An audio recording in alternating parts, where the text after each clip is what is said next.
така, понеже някой искаше 20 неща за мен, а не мога да свина, наистина микрофона ми е много прецакан.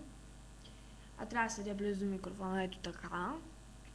И добре, ще импровизирам 20 неща за мен. Трудна работа. Ами, номер 1 е, че обичам сладко. Номер 2 обичам себе си. Номер 3 много обичам себе си. Номер 4 адски много обичам себе си. И номер 5 много обичам брат си. Номер 6, ако мога да убия заради човек, това ще е брат ми. Номер 7, обичам да се легавя. Номер 8, имам 6 местински приятели. Номер 9, обичам Simple Plan, ако това е значение, а за мен е. Номер, загубих бройката ми с 14, ама не съм сигурна. Номер 11, обичам Адел и Аврил Лавин. Номер 12, любимите ми сериали са The Lion Game, The Secret Circle, The Vampire Diaries, Gossip Girl, Pretty Little Liars и някои си други там. Пак загубих бройката, да речем 14. Съжалявам, ако не е 14. 14 много обичам да пея, жалко, че не мога.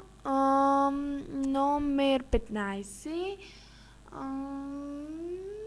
Много зле танцувам, много зле, не ме харете да ме демонстрирам, моля ви. Номер 16. Първият ми най-добър приятел се казваше Яна Митева.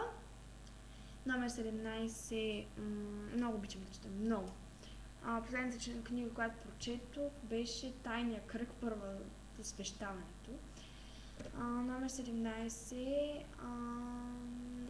Понякога, когато излизам с някой момче, което харесвам, което не се случва много често, стоя пред огледалото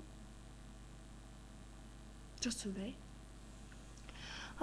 Човека от класа ми, с който имам най-много спомени, това е Румяна Хинова. Най-добър приятел нямам, май. В момента имам съобщение от Гошката Георгиев, ако това е значение. И трябва да го видя съобщението. Затова мисля, че това е последното. Много обичам да се чета гадните, хейтърски, смотани изчадия и въпроси от Ask.fm, ако е значение. Особено няма аз да ми пишат за Макс, обаче живота е такъв.